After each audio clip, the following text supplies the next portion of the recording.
Pour la deuxième figure, on va utiliser la deuxième technique, histoire de s'entraîner également. Alors la deuxième technique, cette fois-ci, on va un petit peu moins s'intéresser à la distance qui sépare chaque point de l'axe, mais plutôt à la transposition qu'il y a d'un point à un autre. Donc par exemple, si je commence par ce point-là, je vais m'intéresser à ce qui le sépare de celui-ci. Et en fait, ce qui le sépare, c'est un carreau en haut. Vous voyez, on monte d'un carreau. Et 2 carreaux vers la gauche. Alors quand on est en symétrie, ça fait un effet miroir. Donc je dois bien monter, mais par contre, au lieu de me décaler vers la gauche, je vais me décaler vers la droite. Donc je rappelle, 1 carreau vers le haut, 2 carreaux vers la gauche. Donc moi de mon côté, ça va faire l'inverse. 1 carreau vers le haut, 2 carreaux vers la droite. Mon deuxième point est ici. Je vais les relier tout de suite pour me souvenir où j'en suis. Et je continue pour les autres points. Ce point-là, il descend vers le bas pour arriver ici. Il ne se décale ni à gauche ni à droite. Donc ça tombe bien, j'ai qu'une seule chose à regarder. On compte de combien de carreaux il se décale vers le bas.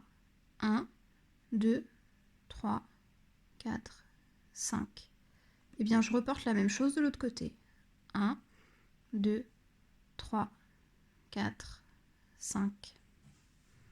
Et je les relis tout de suite.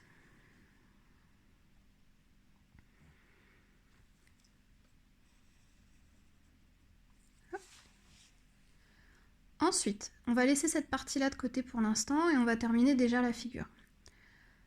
On était ici. Pour arriver au dernier point, je compte de combien de carreaux je me décale vers la droite. 1, 2. Combien vers le haut? 1, 2. Donc attention, si c'était à droite de ce côté-là, ça doit être à gauche dans l'autre sens. Vous savez, on inverse à chaque fois. Donc on y va. J'avais 2 à droite et 2 en haut. Donc je fais 2 à gauche et 2 en haut. 1, 2, 1, 2. Et je trace.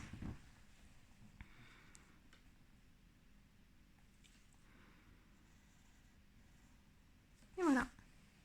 Bon, alors de toute façon, là c'était simple vu que le point était sur l'axe de symétrie. On n'avait quasiment même pas besoin de compter en fait. On termine avec cette petite partie, petit piège. Alors, soit je commence par le point du haut, soit je commence par le point du bas. Bon, nous on va commencer par le haut. On va chercher où se situe ce point. Eh bien, très simple, il suffit de descendre d'un carreau. Donc je le fais, je descends d'un carreau, et il est là mon point. Ensuite, alors là c'est assez simple, on voit qu'on reporte un carreau vers la gauche, un carreau vers le bas. Attention, on pense à inverser. La gauche devient la droite, donc un carreau vers la droite, un carreau vers le bas. C'était celui-là. Je le trace tout de suite.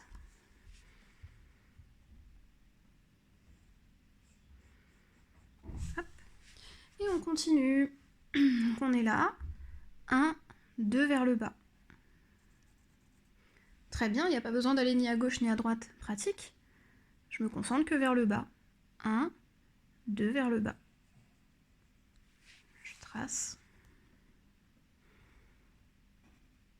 Si vous êtes à l'aise et que vous avez bonne mémoire, il n'y a pas besoin de replacer les points comme moi je fais. Vous pouvez le faire directement.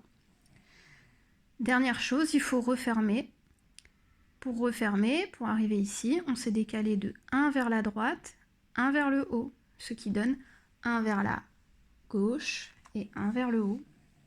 1 vers la gauche, 1 vers le haut.